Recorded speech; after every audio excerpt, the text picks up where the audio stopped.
아멘. 우리 한번 따라서 하십시다. 무엇을 어떻게 바라볼까? 무엇을 어떻게 바라볼까? 제목이 좀 그렇죠, 그죠? 무엇을 어떻게 바라볼까? 오늘은 디모데후서 4장에 있는 말씀은 사도 바울이 디모데에게 이렇게 해라 권면하신 말씀인데, 오늘 여러분들에게 이 말씀을 가지고 우리가 이렇게 좀 생각하려고 합니다. 일반적으로 사람들이 대체적으로 어떤 현상을 바라보고 어떤 일을 바라보고 행동을 하는데 어떤 시각으로 바라보느냐, 대단히 중요한 문제입니다. 그래서 먼저 말씀을 드리고자 해서 우리 한번 따라서 하십시다. 어떤 시각으로?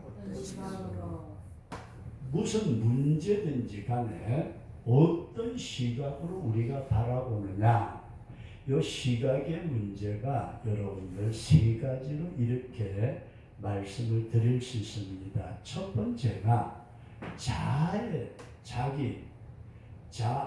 시각으로 본다. 우리는 자기 자신의 생각과 감정과 지식과 경험과 모든 걸 가지고 있는 이걸 자아라고 해요. 자아를 가지고 자기 판단을 가지고 다른 어떤 사물이나 사람을 바라본다, 그런 말씀입니다.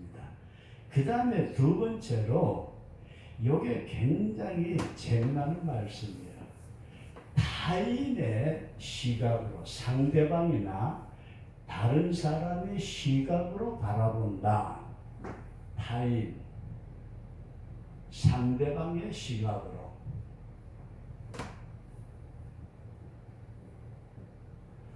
요게 우리가 일반적으로 사람들을 쳐다보면은 저 사람은 지 고집대로 안 하고 다른 사람 참 생각하면서 얘기도 하고 바라본다. 네, 그렇게 생각할 수 있습니다. 그런데 세 번째로 말씀을 드린다면, 우리는 예수님을 믿는 사람들은 어떤 시각으로 봐야 될까요? 어떤 일이나 어떤 사물을 볼 때에 믿음이라는 시각으로 바라보자. 따라서 하시죠. 믿음이라는 시각으로. 우리가, 그러니까 여러분들 이런 말씀이, 우리가 생활을 하면서 어떤 문제에 부딪히든지 간에 내가 보니까, 내가 정치하는 사람들 쳐다보니까, 내가 대통령이 일하는 걸 보니까 잘한다. 내가 국회의원 하는 꼬라지들 쳐다보니까 아이고 저것들은, 자기 시각으로 가요. 그런가 하면은 또 다른 사람의 상대적인 어떤 상대방이 있을 때에 내가 내 시각으로 보니까 저 사람 좀 이상한데, 그랬는데 그 사람이 시각에서 쳐다보니까 그게 당연했구나. 근데 그렇게 바라볼 수 있다, 그런 말씀이에요. 그런데 우리 예수 믿는 성도들은 내 자아의 시각도 상대방의 시각도 중요하지만 믿음이라는 것을 가지고 바라보자, 그렇게 이해할 수 있기를 바랍니다. 그 다음에 두 번째 말씀을 드릴 수 있는 것이 있다면은, 무엇을 어떻게 바라보고 사느냐, 어떻게 바라보느냐, 이것도 굉장히 중요하다. 어떤 시각이냐면 어떻게 바라보느냐.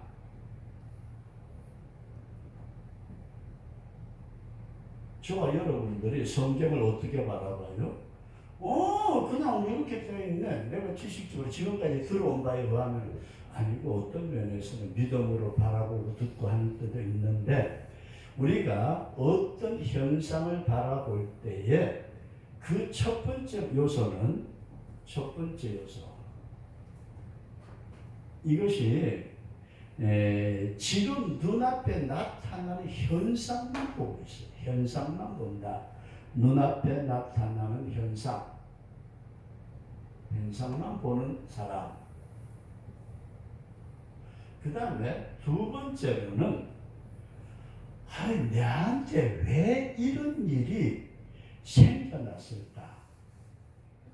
왜라는 왜? 그리고 나에게 도대체 이런 일이 나타난 현상이 이런 것인데 어떻게 처리할까? 이 일을 어떻게 처리할까?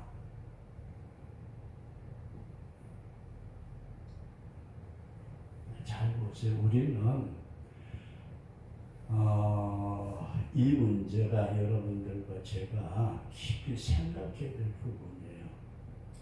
내가 병이 들었다.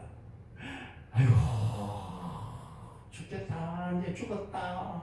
사람이 암이라고 그러니까요. 여기 이렇게 딱 가다 탁 떨어지는 것 같아요. 일반인. 근데 어떤 사람은 그래요. 왜 하필이면 내한테 이런 병이 걸렸을까? 아니 그럼 다른 사람 걸리고 자기는 안 걸려도 괜찮나? 왜 하필이면 내한테?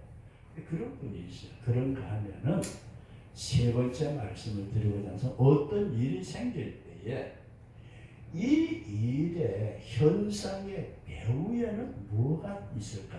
이 현상이 나타난 배후에 어떤 것이 움직이느냐? 이걸 바라본다. 현상의 배후를 이게 이제 여러분들에게 말씀을 드린 게 뭐냐면 믿음은 바라는 것들의 실상이요 보지 못하는 것 증거라고 할 때 우리는 나타나 있는 현상은 실상의 그림자다. 그렇게 볼 수가 있다. 그런 말씀입니다. 그래서 오늘 본문에 나타난 8절의 말씀을 보면은 사도 바울은 이렇게 말씀을 합니다. 이제후로는 나를 위하여 의의 면류관이 예비되었으므로 사도 바울은 뭘 봤어요? 지금은 자기 자신이 이렇게 살지만 이제후로는 자기를 위해서 의의 면류관이 예비된 것을 보았다. 그런 말씀이에요. 예비되었으므로 주 곧 의로우신 재판장이 그날에 내게 주실 것이며 재판하시는 하나님이 반드시 나에게 의의 면류관을 줄 것을 바라보았다. 그러면서 내게만 아니라 주의 나타나심을 사모하는 모든 자에게도니라. 이게 주님의 나타나심을 사모하는 모든 자는 뭘 보라고요? 믿음이라는 시각을 가지고 우리의 배후에 주신 하나님의 놀라운 면류관을 바라보고 살아라. 그게 본문에 기록되어 있는 말씀입니다. 그래서 사도 바울은 이런 믿음의 눈으로 이걸 밟으니까 삐그덕 소리가 나요.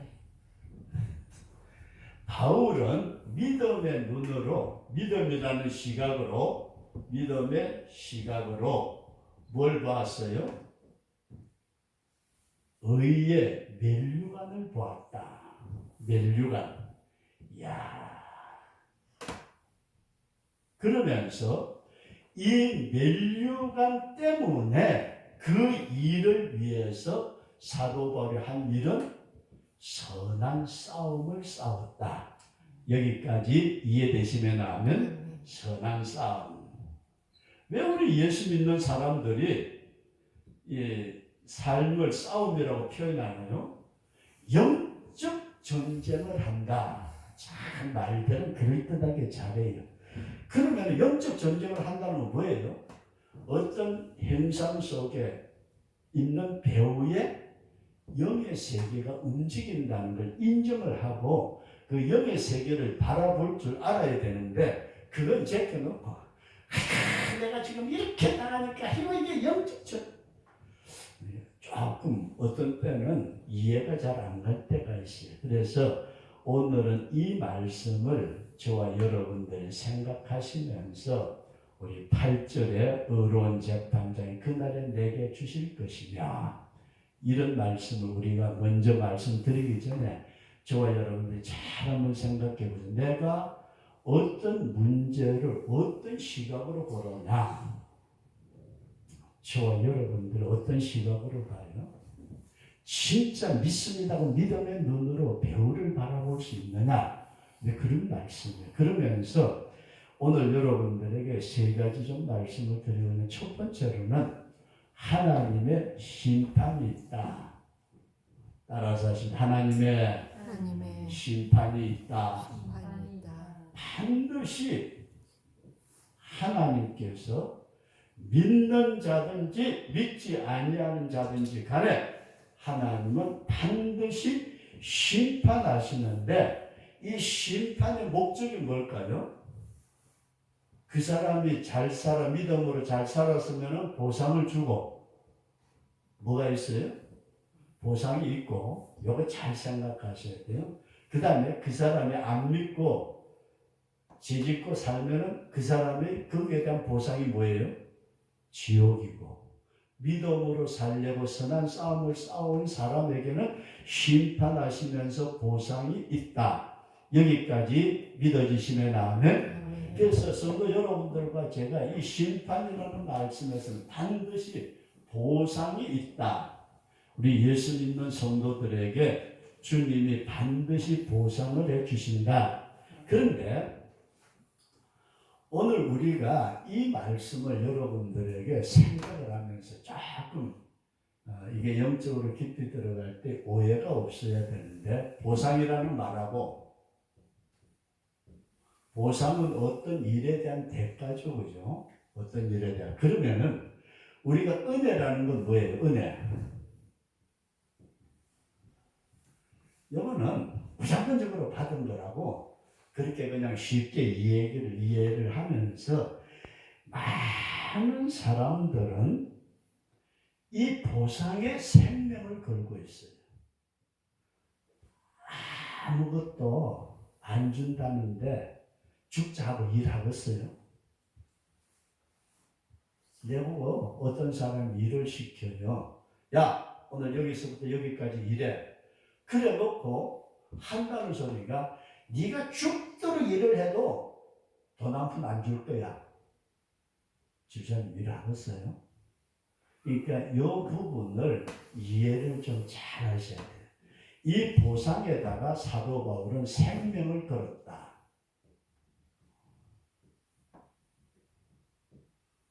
그러면은 은혜는 어때요? 내가 영원히 망할 수밖에 없는 존재인데 나에게 이런 큰 은혜를 베풀어 주셨다. 여기도 똑같이 생명을 건다고 말을 해요. 근데 잘 보세요. 우리가 조금 부정적으로 들릴지 모르지만은 이 은혜가 갚아야지. 은혜는 갚아야지 하는 생각이 들어요. 하나님이 나에게 큰 은혜를 베풀어 주셨으니까 내가 그 은혜에 보답을 해서 뭔가 해야지. 여기에서 저와 여러분들이 갚아야지 하는 생각을 갖게 되는데 갚아야 된다. 내가 어려울 때에 저분이 나를 그렇게 도와줬어. 그런데 이 은혜를 받은 사람이 성도가 되었든 일반인이 되었든지 간에 시간이 지나고 환경이 바뀌면은 어떻게 되죠? 은혜에 대한 감각이 떨어져요. 이걸 시간이 지나고 그 다음에 환경이 바뀌고 그 다음에 어떤 문제가 겹치게 되면은 은혜는 점점 집사님 그렇잖아요. 그래서 처음에는 은혜 받고 할렐루야 아멘. 교회 생활 하다 보니까 힘들고 어렵고 지치고 아이고 그게 이제 점점 시간이 지나고 이런 부분이 있다. 그래서 이 말씀을 우리가 오해하지 말아야 돼. 에이 박 목사가 뭐 은혜 받은 거 별거 아닌 걸로 뭐 보상보다도. 근데 그렇게 생각할 것이 아니고 성경을 통해서 보게 되면은 성경에는 우리가 하나님의 말씀이라고 하는 성경에는 은혜에 대한 말씀도 많이 있어요. 그죠? 하나님이 우리에게 베풀어 주신 그 사랑, 그 은혜에 대한 말씀이 많이 있지만은 특별히 잘 보세요.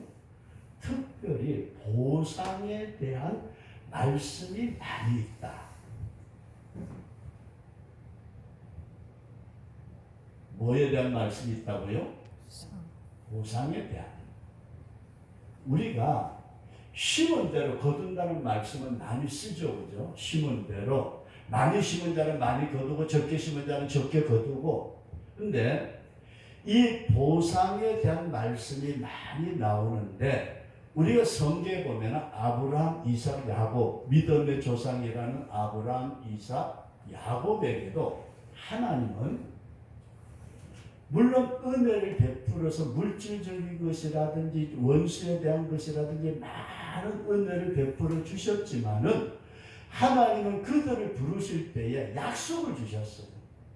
뭘 주셨다고요? 약속을 주셨는데 이 약속을 가만히 보면은 내가 너로 큰 민족을 이루겠다. 내가 너를 창대케 하겠다.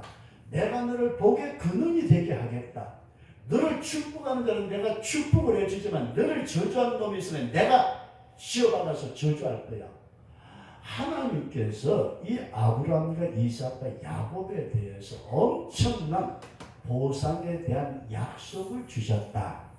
이걸 염두에 두시면서 우리가 잘 아는 히브리서 11장을 뭐라고 그러느냐. 히브리서 11장 1절 이하에 있는 말씀은 믿음장이라 그러죠. 믿음의 사람들에 대한 이야기가 쫙 나오는데 거기에 나타난 16절의 말씀을 보면은 하나님이 그들에게 한 성을 예비하셨다.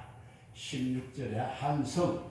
야, 이 성이 보통 성이 아니고 영원한 복락의 성, 천국의 성을 준비를 해주셨다. 그리고 저들은 상 주심을 바라보았다. 히브리서 11장에 나타나는 믿음의 사람들이 뭘 바라보았냐? 상 주심. 이걸 바라보았대요. 그냥 믿음으로 살다가 너 죽으라 하고 순교당했다. 아이고 죽겠구나. 그게 아니고 순교 뒤에는 놀라운 상급이 있다. 그래서 40절 말씀을 보면 히브리서 11장 40절에 보면은 더 좋은 상급을 받기 위해서 구차하게 어려움도 피하지 않았다. 더 좋은 상급, 더 좋은. 여기까지 이해되시면 하면 그래서 우리는 생명에 대한 애착심을 가지고 살면서 그들에게 약속이라는 놀라운 보상을 약속해 주셨는데 이것을 믿음의 눈으로 바라보고 그리고 거기에 생명을 걸었다. 다시 한 번 더 우리는 보상의 약속을 받고 히브리서 11장에 나타난 믿음의 선진들이 하나님이 주시고자 하시는 보상의 약속을 받고 그들은 믿음의 눈으로 믿음의 시각으로 그것을 바라보고 거기에다가 생명을 걸었다. 여기까지 이해되시면 하면 생명을 걸은 생명. 그러니까 하나님께서 인생에게 큰 약속을 주셨는데도 그 약속을 자신의 시각으로 보면은 보여요, 안 보여요? 안 보여요. 저 사람의 입장에서 보면은 역시 마찬가지 안 보여요. 근데 믿음이라는 시각으로 보니까 이야 하나님이 나에게 은혜를 베풀어 주셔가지고 이런 놀라운 축복을 나에게 이 땅에서 믿음으로 살기만 하면은 보상해 주시겠구나. 이런 약속을 주셨더라. 그래서 이 보상이라는 말을 여러분들이 깊이 생각하시고 지난 한 해 동안 살아오시면서 애쓰셨는데 주님이 보상해 주시기를 진심으로 바랍니다. 그래서 빌립보서 2장에 나타난 말씀 보면 예수님에 대해서 이런 말씀을 하시죠. 예수님은 근본 하나님의 본체이시지만은 하나님과 동등됨을 여길 것으로 여기지 아니하시고 종의 형체를 가져서 낮추시고 죽기까지 복종하심으로 십자가에 죽으셨는데 하나님은 그 십자가에 죽으신 가운데 부활하셔가지고 이제는 예수의 이름에 모든 만유가 무릎을 꿇게 하시고 예수 그리스도를 주인이라고 시인하게 하시고 하나님의 보좌 우편에 앉히시는 놀라운 축복을 주셨더라. 이게 빌립보 2장 말씀을 보면은 예수님이 그렇게 하셨으니까 하나님 아들 아니고 하나님의 아들이시지만은 그렇게 하심으로 인해서 하나님께서 더 큰 보상을 주셨다. 그러면은 제가 얘기를 하나 할게요. 그냥 제가 지어낸 얘기예요. 이야기 하나. 1,000억. 집사님 1,000억 같은 거는 괜찮겠죠, 그죠? 1,000억짜리 수표를 하나 딱 주면서 야! 내가 너에게 이걸 주겠다. 그런데 조건이 있어. 뭔데요? 세섬에서부터 척포까지는 배를 타고 가되 그냥 타고 가는 게 아니고 배 뒤에 줄을 하나 내가지고 그 줄을 잡고 네가 물속에서 끌려가야 돼. 놓으면 죽는데요. 야, 그러니까 꼭 잡아야지. 그리고 척포에 가서는 저기 학습 휴게소라는 데 가다 보면 있거든. 거기까지는 걸어가야 돼. 가다가 다리도 부르트고 힘들 텐데요. 그래도 가야 돼. 그래서 거기까지 가면은 2,000만 원을 주겠다. 근데 그걸 한번 해보고 싶잖아요, 그죠? 아, 1,000원. 1,000만 원이 아니라 1,000원. 참. 집사님들 빌려가지고 내가 100만 원 드릴 테니까 살살 척포까지 나를 끌고 가주시는 물속에 그럼 그래서 앉혀서 놓치고 뭐가 따질 것 없이 그냥 걸어서 버스가 지나가고 택시가 지나가도 타지 말고 걸어서 그 몇십 리길을 가가지고 거기까지 가면은 이게 보상이라는 얘기예요. 그래서 우리가 성경에 나타난 고린도전서 15장 41절 말씀 보면은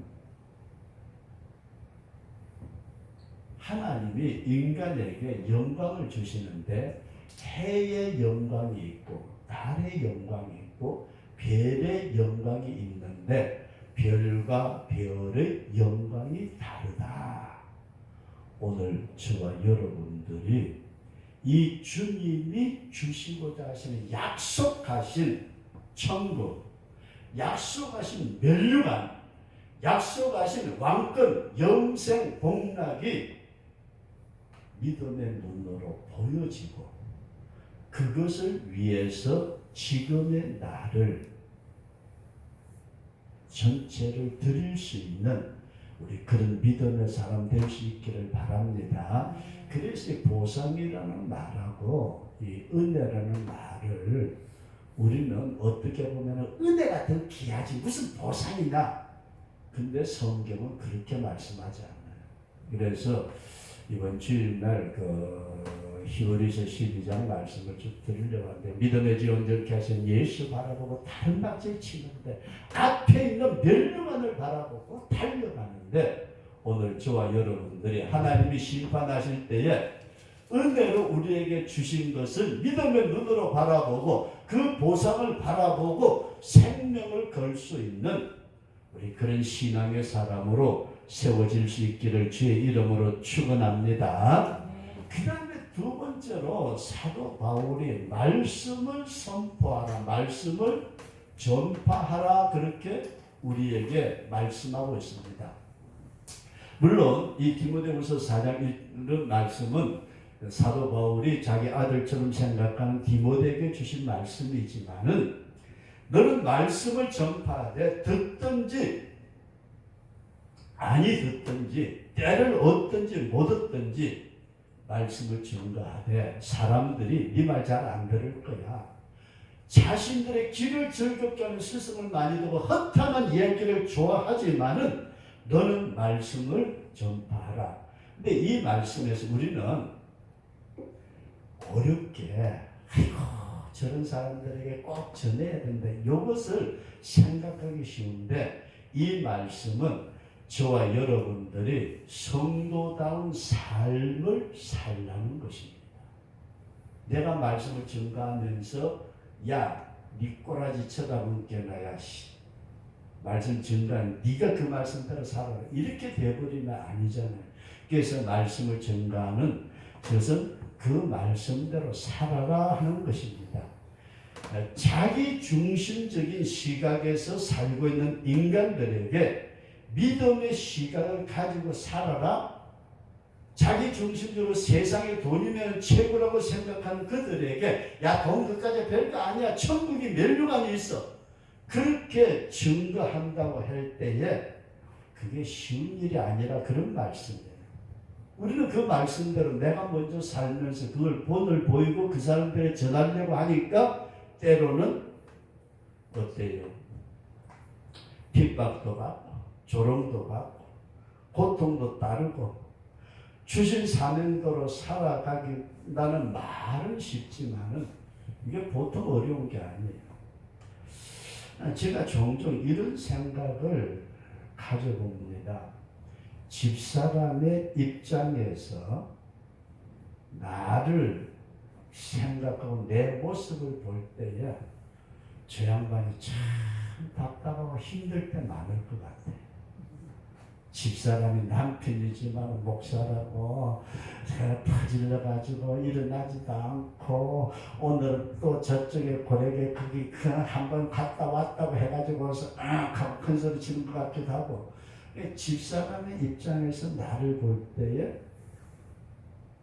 참 힘들 때도 많겠다. 그런데 내가 또 내 입장에서 집사람을 쳐다보면은 아니 자기도 이런 것도 이해도 못해주고 이런 것도 몰라주고 자기 생각대로만 하려고 하는 것 같을 때 뭔가 들어와요? 섭섭이라는 놈이 자꾸 들으려고 그래요. 그래서 입장에서 우리가 잘 생각해 보세요. 저 사람의 입장에서 나를 보고 내 입장에서 저 사람을 보면은 만족하는 사람 별로 없어요. 그러나 우리가 부부간이라 할지라도 양보가 아니고 믿음의 눈으로 서로를 바라볼 때에 우리는 어떤 모습으로 살게 될까? 이걸 우리가 깊이 한번 생각하시면서 내 입장에서 마누라 쳐다보니까 아이고 부인의 입장에서 남편 쳐다보니까 아이고 저것도 남자라고 별소리 다 나올 수 있지만 믿음이라는 시각을 가지고 바라볼 때에 성경은 뭐라고 그래요? 더 연약한 그릇이다. 그렇게 할 정도로 다른 방면으로 보였더라 그런 말씀입니다. 그래서 성도 여러분들과 제가 사명, 내가 은혜를 받았다는 사실이 너무너무 감사하고 그 은혜에 받은 시각을 가지고 바라보니까 보상을 해주신다는 은혜 베푸신 것만 해도 너무 감사한데 나에게 멸류관이란 놀라운 보상까지 보고 살 수 있도록 해주셨다면은 이제는 내 시각도 타인의 시각도 뛰어넘는 믿음의 시각으로 살아가자.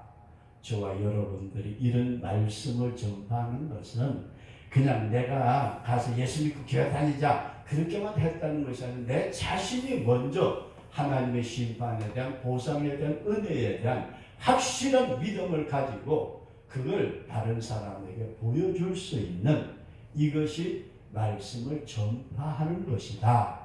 우리 그런 믿음으로 살아갈 수 있기를 바랍니다.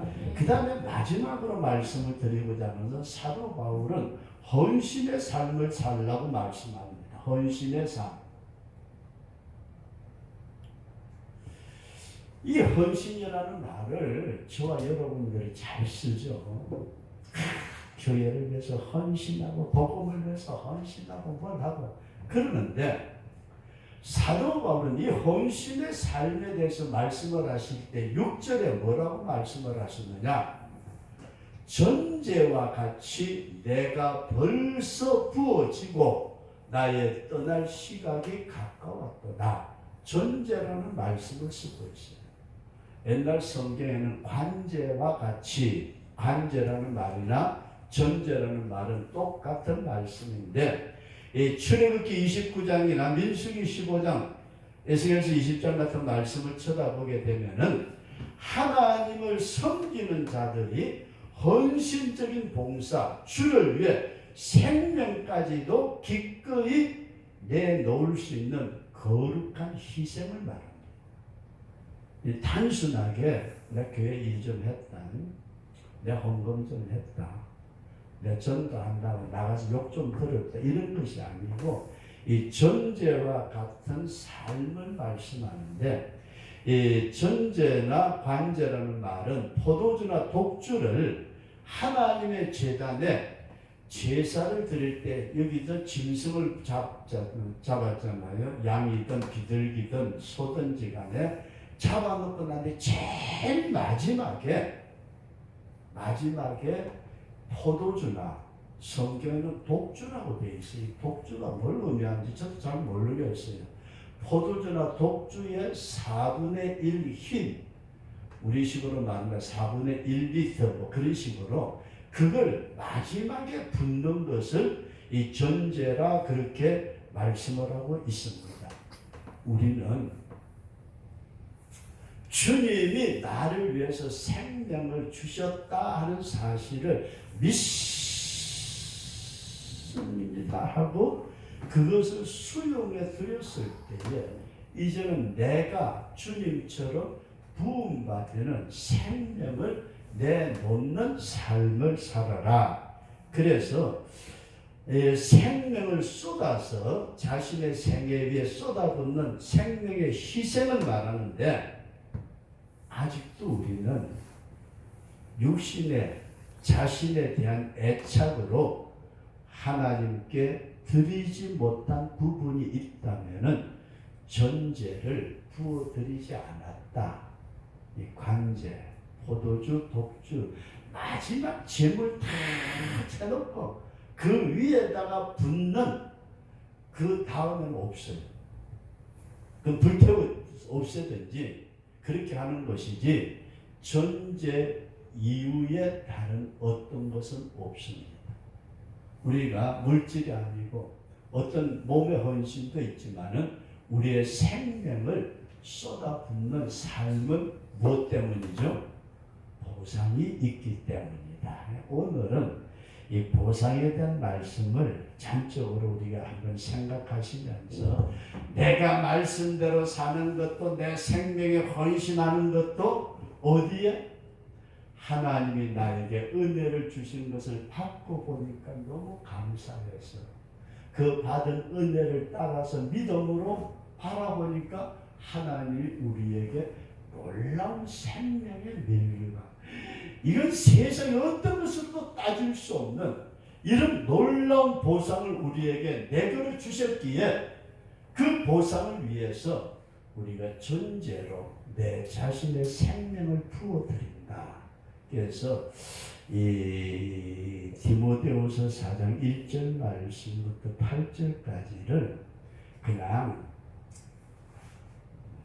어떤 분이 신앙생활 잘하다 돌아가시면은 내 달려갈 길을 다 달려가고 믿음을 지켰으니 이제후로는 귀한 집사님, 장로님, 목사님 돌아가셨는데 멸류관이 준비되어 있습니다. 이게 설교 제목으로 많이 쓰는 말씀이에요. 그런데 거기에서 우리가 꼭 하나님의 심판이 있는데, 무슨 심판이에요? 보상의 심판이 있는데 그 심판은 하늘의 별처럼 해, 달, 별들에 빛날 수 있는 저와 여러분들이 이 땅에서 천대, 멸시, 조롱, 별걸 다 당한다 할지라도 주님의 나라에서 주님이 보상해 주시는 아름다운 영광으로 빛나는 우리 복된 성도가 될 수 있기를 주의 이름으로 축원합니다.